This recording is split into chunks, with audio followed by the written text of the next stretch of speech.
सत्यनारायण भगवान की जय। दोस्तों, स्वागत है आपका हमारे YouTube चैनल व्रत साधना में। आज के इस वीडियो में आप सब जानेंगे कि दिन सुनी जाने वाली श्री सत्यनारायण भगवान की कथा।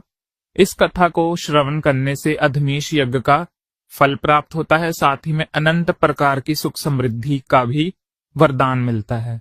तो आइए आज की इस वीडियो में हम आपको सुनाने वाले हैं मार्गशीर्ष पूर्णिमा श्री सत्यनारायण भगवान की कथा। सबसे पहले आप वीडियो को लाइक करके चैनल को सब्सक्राइब कर लें, क्योंकि ऐसी ही व्रत कथाओं की वीडियो हमारे चैनल पे आती रहती हैं। जहां होता है सत्यनारायण व्रत, वहां बसता है सुखधाम। दीन दुखी के कष्ट हरे श्री सत्यनारायण भगवान। तो प्रेम से बोलिए सत्यनारायण भगवान की जय। सत्यनारायण भगवान की कथा केवल एक पूजा ही नहीं, बल्कि एक अद्भुत आशीर्वाद है जो जीवन में सुख शांति और समृद्धि लाता है। श्री सत्यनारायण भगवान की कथा के श्रवण से हर संकट, हर पाप का नाश होता है।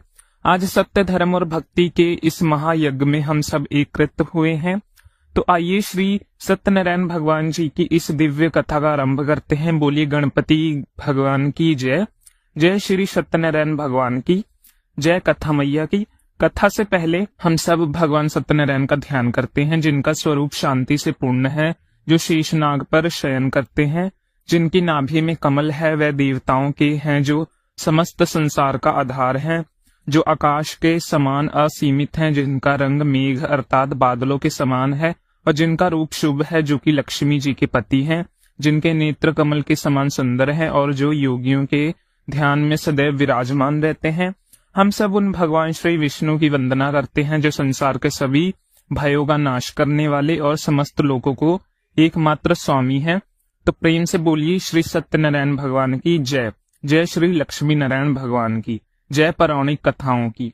तो पौराणिक कथाओं के अनुसार एक समय नमशरण तीर्थ में शौनक आदि 88,000 ऋषियों ने श्री सूत जी से कहा, हे प्रभु, इस कलयुग में वेद विद्या रहित मनुष्यों को प्रभु भक्ति किस प्रकार मिलेगी और उनका उद्धार कैसे होगा।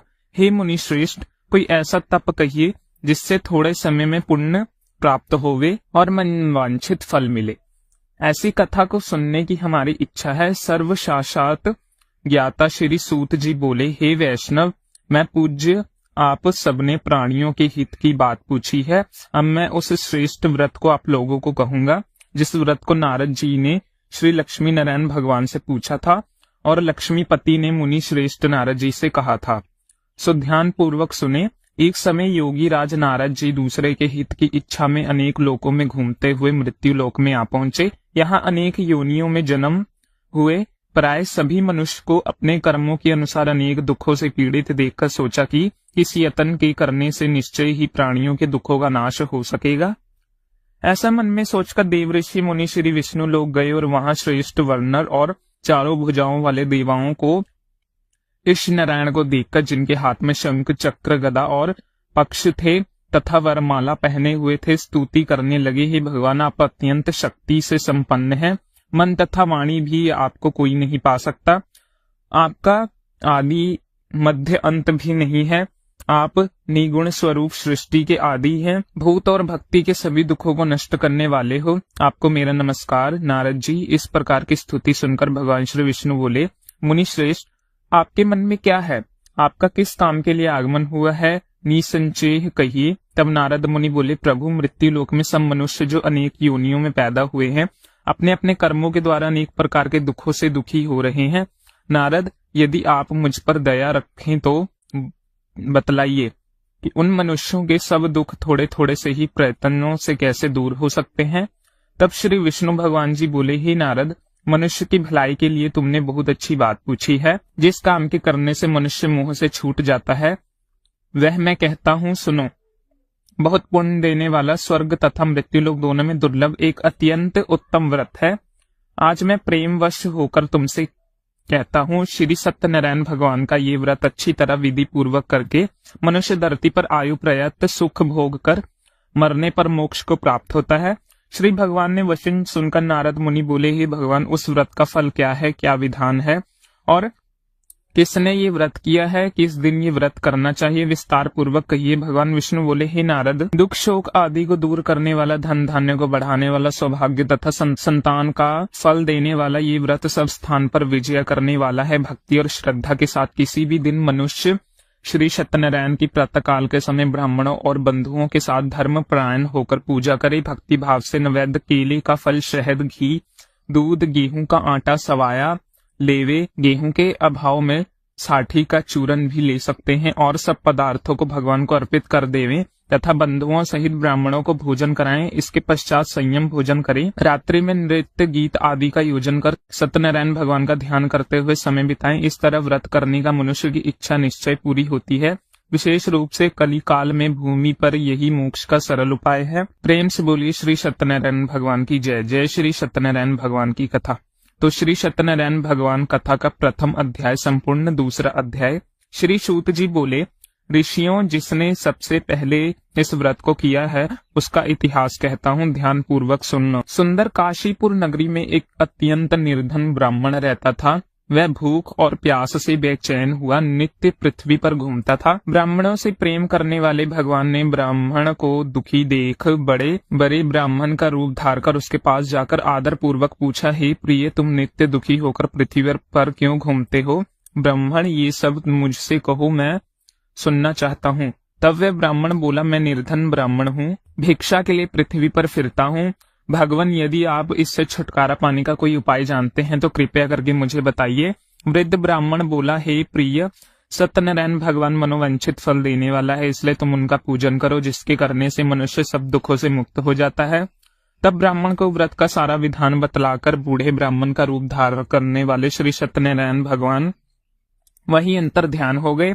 जिस व्रत को वृद्ध ब्राह्मण ने बतलाया था, मैं उसका वश करूंगा, ये निश्चय करके उसने रात भर नींद नहीं आई। सवेरे उठकर सत्यनारायण भगवान के व्रत का निश्चय कर वह भिक्षा के लिए चला गया। उस दिन उसको भिक्षा में बहुत सारा धन मिला, जिससे बंधु बांधव के साथ उसने सत्यनारायण भगवान का व्रत किया। वह ब्राह्मण सब दुखी से छूटकर अनेक प्रकार की संपत्तियों से युक्त हुआ। उस समय से वह ब्राह्मण हर मास व्रत करने लगा। इस तरह सत्यनारायण भगवान के व्रत को जो भी करेगा वह मनुष्य सब दुखों से छूट जाएगा। इस तरह नारद जी से सत्यनारायण भगवान का कहा हुआ ये व्रत मैंने तुमसे कहा। और तब ऋषिगण बोले, हे मुनिवर, संसार में इस ब्राह्मण से सुनकर किस किसने इस व्रत को किया, हम सब भी सुनना चाहते हैं। इसके लिए हमारे मन में अत्यंत जिज्ञासा हो रही है। सूत जी बोले, हे मुनियों, जिसने इस व्रत को किया है वह सब भी सुनो। एक समय वह ब्राह्मण धन और ऐश्वर्य के अनुसार बंधु बांधव के साथ व्रत करने को तैयार हुआ। उसी समय एक लकड़ी बेचने वाला बूढ़ा आदमी आया और बाहर लकड़ियों को रखकर ब्राह्मण के मकान में गया। प्यास से दुखी लड़खड़ाता उनके व्रत करते देखकर ब्राह्मण को नमस्कार करके कहने लगा, आप क्या कर रहे हैं? इसके करने से क्या फल मिलता है? इसके करने से मुझे भी बतलाइए। ब्राह्मण ने कहा, सब मनोरथ को पूर्ण करने वाला सत्यनारायण भगवान व्रत है। इसकी ही कृपा से मेरे यहाँ धन आदि की वृद्धि हुई है। ब्राह्मण से इस व्रत के बारे में जानकर लकड़हारा अत्यंत प्रसन्न हुआ। चरणामृत लेकर प्रसाद ग्रहण करने के बाद वह घर को गया। अगले दिन लकड़हारे ने अपने मन में इस प्रकार का संकल्प लिया, आज गांव में लकड़ी बेचने से जो धन मिलेगा उसी से सत्यनारायण भगवान का उत्तम व्रत करूंगा। ऐसे मन में निश्चय कर वह बूढ़ा आदमी लकड़ियां अपने सर पर रखकर जिस नगर में धनवान लोग रहते हैं और सुंदर नगर में गया और वहां पर उसने उन लकड़ियों का दाम पहले से चौगुना मिला। तब वह लकड़हारा दाम लेकर अति प्रसन्न होकर पके केले, शक्कर, घी, गुड़, दही और गेहूं का चूरन इत्यादि सत्यनारायण भगवान के व्रत की कुल सामग्रियों को लेकर अपने घर गए और फिर उसने अपने परिवारजनों को बुलाकर विधि के साथ भगवान का पूजन और व्रत किया। उस व्रत के प्रभाव से वह बूढ़ा लकड़हारा धन, पुत्र आदि से युक्त हुआ और संसार के समस्त दुख भोग कर अत्यंत में वैकुंठ लोक को चला गया। श्री सत्यनारायण भगवान की जय। श्री सत्यनारायण भगवान कथा का दूसरा अध्याय संपूर्ण। तीसरा अध्याय। श्री सूत जी बोले, हे श्रेष्ठ मुनि, अब आगे की कथा कहता हूँ, सुनो। उल्कामुख नामक का एक बुद्धिमान राजा राज करता था। वह सत्य वक्ता और जितेंद्रिय था। प्रतिदिन देव स्थानों पर जाता और गरीबों को धन देकर उनके कष्ट दूर करता। उसकी पत्नी कमल के समान मुख वाली और सती साध्वी थी। पुत्र प्राप्ति के लिए भद्र सलाला नदी के तट पर उन दोनों ने सत्यनारायण भगवान का व्रत किया। उस समय वहां एक साधु नामक वैश्य आया उसके पास व्यापार के लिए बहुत सारा धन था। वह नाव को किनारे पर ठहराकर राजा के पास आ गया और राजा को व्रत करते देखकर विनय के साथ पूछने लगा, राजन, भक्ति युक्त चित्त से आप क्या कर रहे हैं? मेरी सुनने की इच्छा है, आप मुझे ये बतलाएं। तब राजा बोले, हे वैश्व, आपने बांधव के साथ पुत्र आदि की प्राप्ति के लिए मैं यहाँ शक्तिमान सत्यनारायण भगवान का व्रत और पूजन मैं कर रहा हूँ। राजा के वचन सुनकर साधु आदर से बोला, हे राजन, मुझे भी इसका सब विधि विधान कहो, मैं भी इसी के अनुसार इस व्रत को अवश्य करूंगा।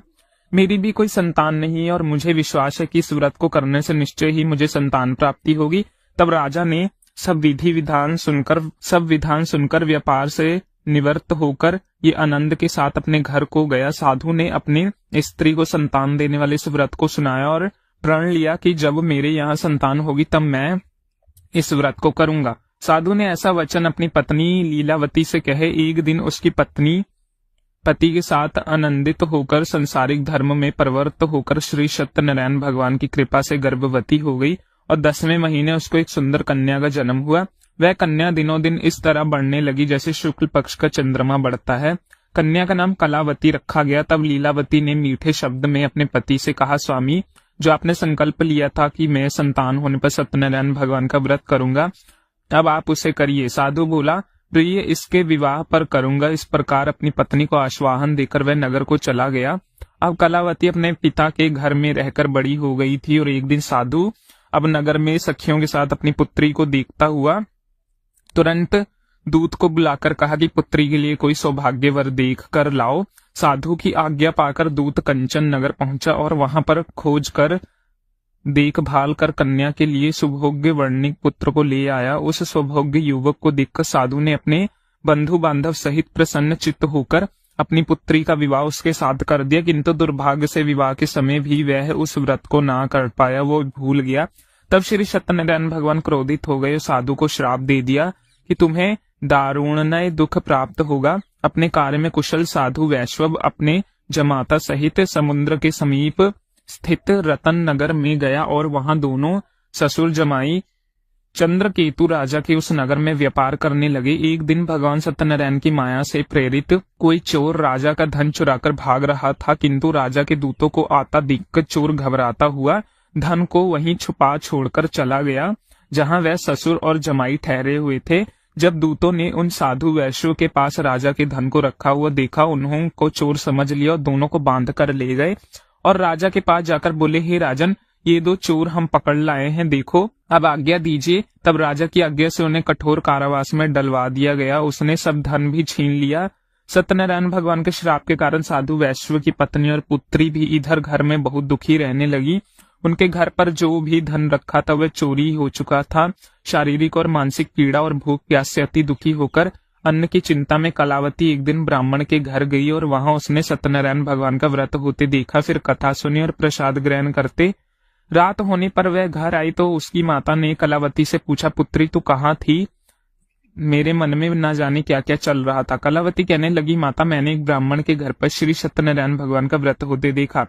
कन्या के ऐसे वचन सुनकर लीलावती भगवान के पूजन की तैयारी करने लगी। लीलावती ने परिवार और बंधु सहित श्री सत्यनारायण भगवान का पूजन किया और वर मांगने की मेरे पति और दामाद शीघ्र घर आ जाए। साथ ही प्रार्थना की कि हम सबका अपराध क्षमा करो। सत्यनारायण भगवान इस व्रत में संतुष्ट हो गए और राजा चंद्रकेतु को स्पर्श में दर्शन देकर कहा, हे राजन, तुमने जिन दिनों वैश्व को बंदी बना रखा है वह निर्दोष हैं, उन्हें प्रातः ही छोड़ दो और उनका सब धन जो तुमने ले लिया है उन्हें वापस लौटा दो, नहीं तो मैं तेरा धन, राज्य, पुत्र आदि सब नष्ट कर दूंगा। राजा को ऐसे वचन कहकर भगवान अंतर ध्यान हो गए। प्रातःकाल राजा चंद्रकेतु ने सभा में सरपय सुनाया। फिर दोनों वणिक पुत्रों को कैद से मुक्त कर सभा में बुलाया। दोनों को आते ही राजा को नमस्कार किया। राजा मीठे वचन से बोला, मनुभावी, तुम दववश ऐसा कठिन दुख प्राप्त हुआ है, अब तुम्हें कोई भय नहीं। ऐसा कहकर राजा ने उनको नए नए वस्त्र आभूषण पहनाए और जितना धन लिया था उससे 2 गुना धन देकर आदर सहित विदा कर दिया। वह दोनों वैश्व अपने घर को चल दिए। सत्यनारायण भगवान की जय। श्री सत्यनारायण व्रत का 3रा अध्याय पूर्ण। 4था अध्याय। श्री सूत जी बोले, साधु बनिया मंगलचार्य कर और ब्राह्मणों को धन देकर अपनी नगरी के लिए चल पड़ा। साधु के कुछ देर दूर जाने पर इधर भगवान सत्यनारायण की उसकी सत्या की परीक्षा लेने के विषय में जिज्ञासा हुई और वह एक डंडी का वेश बनाकर उस बनिए के सामने गए और उससे, साधो तुम्हारी नाव में क्या भरा है? तब धन के मध्य में चूर दोनों महाजनों ने अवहेलवान पूर्वक हंसते हुए कहा, डंडी सन्यासी क्यों पूछ रहे हो? क्या कुछ मुद्रा लेने की इच्छा है? हमारी नाव में तो लता और पत्ते आदि भरे हैं। उनकी निष्ठुर वाणी सुनकर डंडी वेश भारी भगवान बोले, तुम्हारी बात सच हो जाए। ऐसा कहकर डंडी सन्यासी के रूप को धारण किए हुए भगवान कुछ दूर जाकर समुद्र के समीप बैठ गए। इधर डंडी के चले जाने पर नित्य क्रिया करने के बाद उतराई हुई यानी जल में ऊपर की ओर उठी हुई नौका को देखकर साधु अत्यंत आश्चर्य में पड़ गया और नाव में लता और पत्ते आदि देखकर मूर्छित होकर पृथ्वी पर गिर पड़ा। होश आने पर वार्णिक पुत्र चिंतित हो गया और उसके दामाद ने इस प्रकार कहा कि पिताजी आप शोक क्यों करते हैं? डंडी ने शाप दिया था, इस स्थिति में वही चाहे तो सब कुछ कर सकते हैं, इससे संचय नहीं, उन्हीं की शरण में हमको चलना चाहिए और वह मन की इच्छा पूर्ण होगी। दामाद की बात सुनकर वह साधु बनिया उसके पास गया और वहां डंडी को देखकर उसने भक्ति पूर्वक उन्हें प्रणाम किया तथा आदर पूर्वक कहने लगे कि आपके सुख सब मैंने जो कुछ कहा उसे अत्यस्त भाषण रूप अपराध किया है, आप कृपया कर उस अपराध को क्षमा कर दीजिए। ऐसा कहके बार बार प्रणाम करके वह महान शोक से व्याकुल हो गया। डंडी ने उस बनिया को रोता हुआ देखकर कहा, मूर्ख रो मत, मेरी बात सुनो। मेरी पूजा से उदासीन होने के कारण तथा मेरी आज्ञा से ही तुमने बार बार दुख प्राप्त किए हैं। भगवान की ऐसी वाणी सुनकर वह उनकी स्तुति करने लगा। साधु ने कहा, प्रभु ये आश्चर्य की बात है कि आपकी माया से मोहित होने के कारण ब्रह्म देवी आपके गुणों से रूपों को यथावत रूप से नहीं जान पाते, फिर मैं मूर्ख आपकी माया से मोहित होने के कारण भला कैसे जान सकता हूँ? प्रभु आप मुझ पर कृपा कीजिए और मुझ पर प्रसन्न होइए। मैं धन संपत्ति के अनुसार आपकी पूजा करूंगा और आपकी शरण में मेरा जो नौका में स्थित पूरा धन था उसकी मैं रक्षा करें। उस बनिए की भक्ति युक्त वाणी सुनकर भगवान जनार्दन संतुष्ट हुए और वहां जनार्दन उसे अभिष्ट वरदान कर वही अंतर ध्यान हो गए। इसके बाद वह साधु अपनी नौका में चढ़ा और उस धन धान्य से भरी हुई देखकर भगवान सत्यदेव की कृपा से हमारा मनोरथ सफल हो गया, ऐसा कहके सर्वजनों के साथ उसने भगवान विधिवत पूजा की। भगवान श्री सत्यनारायण की कृपा से वह आनंद पूर्वक से प्रतिपूर्ण हो गया। नाव को प्रत्येक पूर्वक संभालकर उसने अपने देश के लिए प्रस्थान किया। साधु बनिए ने अपने दामाद से कहा, नगरी दिखाई दे रही है। उसने अपने धन के रक्षक दूत को अपने आने का समाचार देने के लिए अपनी नगरी में भेजा। उसके बाद उस दूत ने नगरी में जाकर साधु की पत्नी का हाथ जोड़कर प्रणाम किया। उसके लिए अभिष्ट बात की श्रेष्ठ जी अपने दामाद और बंधु वर्ग के साथ बहुत सारे धन से संपन्न होकर नगरी के निकट पधार गए हैं। दूत के मुख के ये बात सुनकर अत्यंत आनंदित हुई साध्वी ने श्री सत्यनारायण पूजा करके अपने पति पुत्री से कहा, पुत्री मैं साधु के दर्शन करने के लिए जा रही हूँ, तुम भी जल्दी आना। माता के ऐसे वचन सुनकर व्रत को समाप्त करके प्रसाद का परित्याग करके कलावती भी अपने पति का दर्शन करने के लिए चल पड़ी। इसके बाद भगवान श्री सत्यनारायण रट हो गए और उन्हें उसके पति को तथा नौका को धन के साथ हरण करके जल में डुबा दिया। इसके बाद कलावती कन्या अपने पति को ना देखकर महान शोक से रिदून करती हुई पृथ्वी पर गिर पड़ी। नाव का दर्शन और कन्या को अत्यंत दुखी देखकर भयभीत मन से साधु बनिए ने ये सोचा, ये क्या आश्चर्य हो गया। नाव का संचालन करने वाले भी सभी चिंतित हो गए। इसके बाद वह लीलावती भी कन्या को देखकर दुखी से व्याकुल हो गई और अत्यंत दुखी से विलाप करते हुए अपने पति को इस प्रकार बोली, स्वामी अभी अभी नौका के साथ वह अध्यक्ष का कैसे हो गए, न जाने किस देवता की अपेक्षा है वह नौका हरण कर ली गई या फिर श्री सत्यनारायण के महात्म में भला कौन जान सकता है।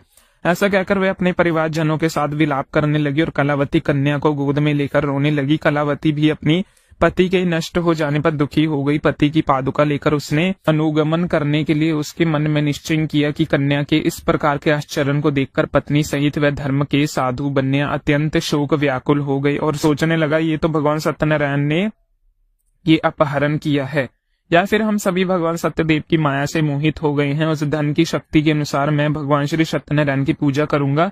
तब सभी को बुलाकर इस प्रकार कहकर उसने अपने मन की इच्छा प्रकट की और बारंबार भगवान सत्यदेव और दंडवत प्रणाम किया। इससे दोनों को परिपालन भगवान सत्यदेव प्रसन्न हुए और भक्त वत्सल भगवान ने कृपा पूर्वक आकाशवाणी की कि तुम्हारी कन्या प्रसाद छोड़कर अपने पति को देखने चली गई। निश्चय ही इस कारण उसका पति अदृश्य हो गया। यदि घर जाकर वह प्रसाद ग्रहण करके वापस आए तो साधु बनिए, तुम्हारी पुत्री पति को प्राप्त करेगी, इससे संचय नहीं। कलावती ने ये भी दिव्य आकाशवाणी सुनी तो वह शीघ्र ही अपने घर गई और उस प्रसाद को ग्रहण किया।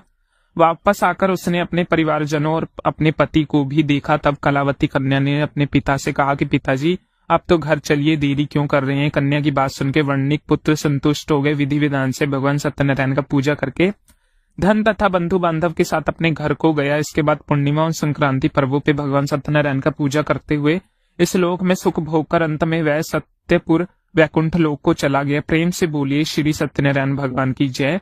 श्री सत्यनारायण भगवान कथा का 4वां अध्याय पूर्ण। 5वां अध्याय। श्री सूत जी बोले, श्रेष्ठ मुनि, अब इसके बाद दूसरी कथा कहूंगा, आप लोग ध्यान पूर्वक सुनिए। अपनी प्रजा का पालन करते हुए तत्पर तंगु ध्वज नामक एक राजा था। उसने सत्यदेव के प्रसाद का परित्याग करके दुख प्राप्त किया। एक बार वह वन में बहुत से पशुओं को मारकर वट वृक्ष के नीचे आया। वहां उसने देखा कि गोप गण बंधु बांधव के साथ संतुष्ट होकर भक्ति पूर्वक भगवान सत्यदेव की पूजा कर रहे हैं। राजा ये देखकर भी अहंकार वश ना हुआ तो वह वहां गया और उनसे कहा, भगवान सत्यनारायण को प्रणाम ही किया। पूजन के बाद सभी उपकरण भगवान का प्रसाद राजा के समीप रखकर वहां से लौट आए और इच्छा अनुसार उन सभी ने भगवान का प्रसाद ग्रहण किया। इधर राजा को प्रसाद का परित्याग करने से बड़ा दुख मिला। उसका संपूर्ण धन्य धान्य और सभी 100 पुत्र नष्ट हो गए। राजा से मन में ये निश्चय किया कि अवश्य ही भगवान सत्यनारायण ने मेरा नाश कर दिया, इसके लिए मुझे वहां जाना चाहिए जहां श्री सत्यनारायण का पूजन हो रहा है। ऐसा मन में निश्चय करके गोप गणों के समीप वहां चले गए। भक्ति श्रद्धा से युक्त होकर विधि पूर्वक भगवान सत्यदेव की पूजा की। भगवान सत्यदेव की कृपा से वह पुण्य धन और पुत्रों से संपन्न हो गया। इसके बाद वह लोक में सुखी और उपभोग के अंत में सत्यपुर वैकुंठ लोक को प्राप्त हुआ। सूत जी कहते हैं कि जो व्यक्ति इस परम दुर्लभ श्री सत्यनारायण जी के व्रत को करता है, परम तथा फल प्रदायनी भगवान की कथा को भक्ति युक्त होकर सुनता है, उसे भगवान सत्यनारायण की कृपा से धन धान आदि की प्राप्ति होती है। दरिद्रता धनवान हो जाता है, बंधन में पड़ा हुआ बंधन से मुक्त हो जाता है, डरा हुआ व्यक्ति मय मुक्त हो जाता है। सत्य बात है, संचय नहीं है। इस लोक में सभी इच्छुत फल के भोग कर अंत में सत्यपुर वैकुंठ लोक चला जाता है। ब्राह्मणों के इस प्रकार मैंने लोगों से भगवान सत्यनारायण के व्रत को कहा, जिससे करके मनुष्य सभी दुखों से मुक्त हो जाते हैं। कलयुग में तो भगवान सत्यदेव की पूजा विशेष फल प्रदायनी होती है। भगवान विष्णु के कुछ ही लोग काल, कुछ लोग सत्य, कुछ लोग ईश और कुछ लोग सत्यदेव तथा दूसरे लोग सत्यनारायण नाम से कहेंगे। उनके रूप धारण करके भगवान सत्यनारायण सभी का मनोरथ सिद्ध करते हैं। कलयुग में संतान भगवान विष्णु ही सत्यव्रत रूप धारण करके सभी के मनोरथ को पूर्ण करने वाले होंगे। श्रेष्ठ मुनिये, जो भी व्यक्ति नित्य भगवान सत्यनारायण जी की व्रत कथा को पढ़ता है, सुनता है, भगवान सत्यनारायण की कृपा उसे सभी पापों से नष्ट कर देती है। मुनिवर, पूर्व काल में जिन लोगों ने सत्यनारायण के व्रत किया था, अगले जन्म में वृतांत करता हूँ। लोग सुनिए। महान प्रजा संपन्न शतानंद नाम के ब्राह्मण सत्यनारायण व्रत करने के प्रभाव से दूसरे जन्म में सुदामा नामक ब्राह्मण हुए। उस जन्म में भगवान श्री कृष्ण का ध्यान करके उनको मोक्ष प्राप्ति हुई। लक्कड़हारा भील गुहों का राजा हुआ और अगले जन्म में उसको भगवान श्री राम जी की सेवा करके मोक्ष प्राप्त किया। महाराजा उल्का मुख दूसरे जन्म में राजा दशरथ हुए, जिनको श्री रंगनाथ जी की पूजा करने अंत में वैकुंठ प्राप्त हुआ। इस प्रकार धार्मिक और सत्यव्रत साधु पिछले जन्म के सत्यव्रत के प्रभाव से अपने दूसरे जन्म में मोरध्वज नामक राजा हुआ और उसके आर्य की चक्र के अपने पुत्र की आदि देह भगवान श्री विष्णु को अर्पित कर मोक्ष प्राप्त किया। महाराजा तंगु ध्वज जमांतर में संयमभू मनु हुए और भगवत संबंधित संपूर्ण कार्यों का अनुष्ठान करके वैकुंठ लोक को प्राप्त हुआ। जो गोप गण थे वह जमांतर में ब्रजमंडल में निवास करने वाले हुए और सभी राक्षसों का संहार करके उन्होंने भगवान का साक्षात धाम गोलोक प्राप्त किया। तो प्रेम से बोलिए श्री सत्यनारायण भगवान की जय। जय श्री लक्ष्मी नारायण भगवान की जय। श्री सत्यनारायण भगवान की। कथा का 5वां अध्याय संपूर्ण। इसी के साथ कथा समाप्त होती है।